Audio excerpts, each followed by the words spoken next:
Wala na po ang bagyong Auring sa loob ng Philippine Area of Responsibility. Ayon sa Pag-asa, bandang alas 2 ng hapon kanina, nang tuluyan itong makalabas ng PAR. Sa ngayon ay wala ng storm signals sa anumang bahagi ng bansa.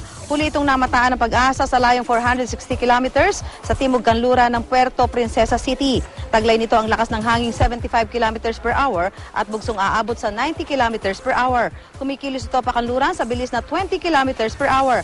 Ang bagyong Auring na may international name na Sonamu ay kasalukuyang kumikilos patungong Southern Vietnam. Pero inaasahan pa rin magdadala ng pag-ulan sa ilang bahagi ng bansa ang Amihan at Intertropical Convergence Zone o ITCZ. Sa Luzon, uulanin ng mga lugar sa silangang bahagi tulad ng Cagayan Valley at Bicol Region. Sa Visayas, makakaranas naman ng katamtaman hanggang malakas na pag-ulan sa Bohol at Cebu.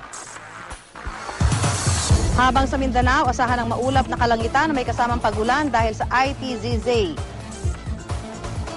Paalala po sa mga maglalayag, iwasan po muna ang matataas na alon sa seaboards ng Northern at Central Luzon, pati na sa Western Seaboard ng Southern Luzon. Ngayong weekend, asahan po ang mas maaliwalas na panahon sa Metro Manila, pero magdala pa rin ng payong sakaling magkaroon ng biglaang pag-ulan.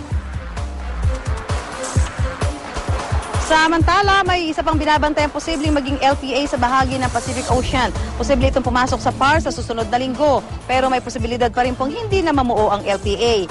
Para sa iba pang impormasyon kaugnay ng taya ng panahon, bisitahin ang website at Facebook page ng GMA Weather.